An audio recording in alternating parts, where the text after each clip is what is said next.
Pantas pasukan IDF dibikin keok, inilah rahasia Hizbullah sanggup tandingi Israel.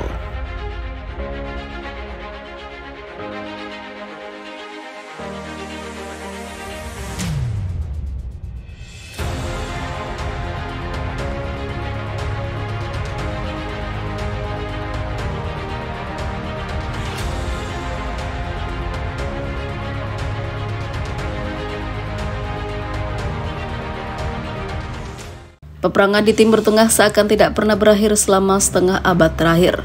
Namun saat kawasan selatan Lebanon bergejolak, pasukan perdamaian Perserikatan Bangsa-Bangsa bergerak cepat berupaya meredam situasi.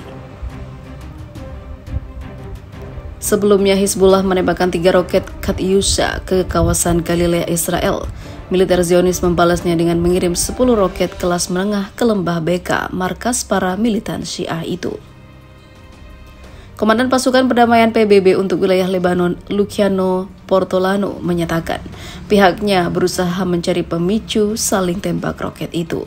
Adu roket ini adalah insiden kedua setelah pada 28 Januari menembakkan roket ke perbatasan Sheba. 2 tentara Zionis dikabarkan tewas dan 1 perdamaian atau 1 pasukan perdamaian PBB juga tewas. Sedangkan 7 lainnya luka-luka. Dari semua faksi kelompok bersenjata di Timur Tengah, sejauh ini baru Hizbullah yang sanggup menahan kekuatan tempur Israel. Jika dua pihak itu bertikai, maka perang yang melelahkan berisiko kembali terulang. Skenario itu menurut analis militer sebisa mungkin dihindari oleh petinggi Zionis di Tel Aviv. Hizbullah mengakui melakukan provokasi lebih dulu dengan menembakkan roket ke wilayah Israel. Serangan ini diklaim sebagai balasan atas tindakan dari jet tempur Israel menghabisi apartemen di distrik Jarama, ibu kota Damaskus, sehari sebelum kedua pihak baku tembak.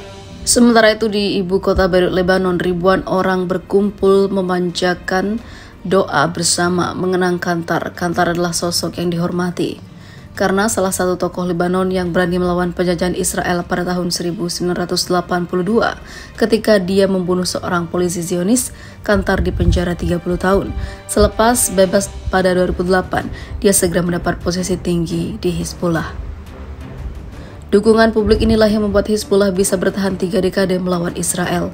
Bahkan dibanding Hamas atau Fatah dari kawasan penjajahan Palestina, Dewan Jihad Hizbullah selangkah lebih maju melawan kekuatan Zionis.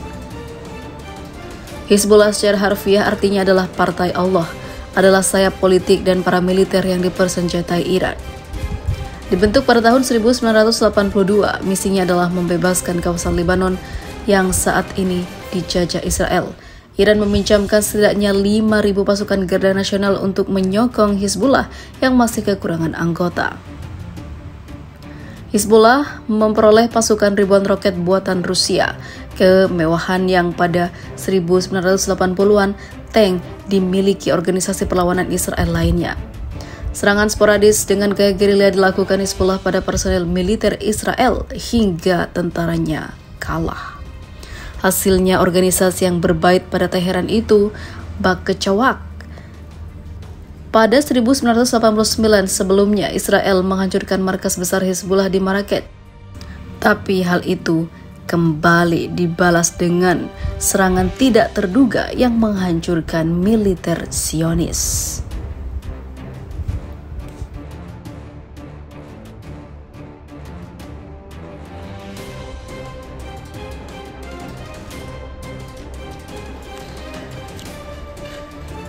Israel bisa tamat di Timur Tengah. Iran, Hamas, dan Hizbullah kompak siap bertempur lawan IDF minggu depan. Pertempuran 11 hari antara kelompok yang dicap teroris oleh Amerika dan Barat, Hamas dengan Israel, berlangsung tak seimbang katanya yang terjadi pada tahun lalu. Kini musuh Israel, Iran, Hamas dan Hizbullah kompak akan bertempur lagi bersama melawan Israel. Satuan Korps Pengawal Revolusi Islam Iran dan Hizbullah berkoordinasi dengan Hamas dalam pertemuan baru-baru ini.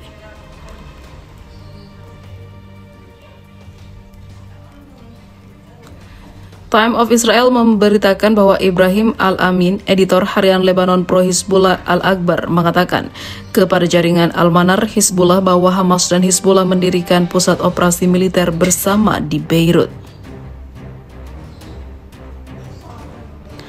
Menurut Al-Amin, yang komandan pasukan Quds luar negeri IRGC, Yasmin Al-Ghani mengunjungi pusat operasi 2 kali selama permusuhan militer.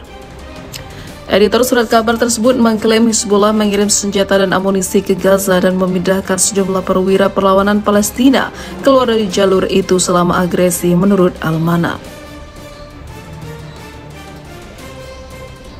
Faksi Palestina juga diberikan data tentang pergerakan pasukan Israel. Faksi Palestina juga diberikan data tentang pergerakan yang lainnya. Komentar Al-Aminah muncul beberapa hari setelah Yahya Sinwar, pemimpin Hamas di Gaza, mengatakan Hamas berkoordinasi dengan IRGC dan Hizbullah selama pertempuran. Ia mengacu pada beberapa roket yang ditembakkan ke Israel dari Lebanon selama konflik tersebut. Militer Israel menyalahkan beberapa serangan roket dari Lebanon pada faksi Palestina di negara itu, bukan Hizbullah. Namun kecil kemungkinan di Lebanon Selatan dan akan menembakkan roket tanpa persetujuan diam-diam dan milisi yang didukung Iran itu. Sementara itu, Ghani pada hari Sabtu mengeluarkan ancaman baru terhadap Israel. Saya akan menyarankan semua Zionis untuk kembali dan membeli kembali rumah yang telah menjadi atau mereka jual di Eropa, Amerika Serikat, dan tempat sebelum rumah itu menjadi lebih mahal hari ini, katanya, menurut kantor berita itu. Selama konflik yang dikenal di Israel sebagai operasi penjaga tembok, televisi pemerintah Iran melaporkan bahwa Ghani berbicara melalui telepon dengan kepala Hamas, Ismail Haniyeh, untuk memuji serangan organisasi Islam terhadap Israel.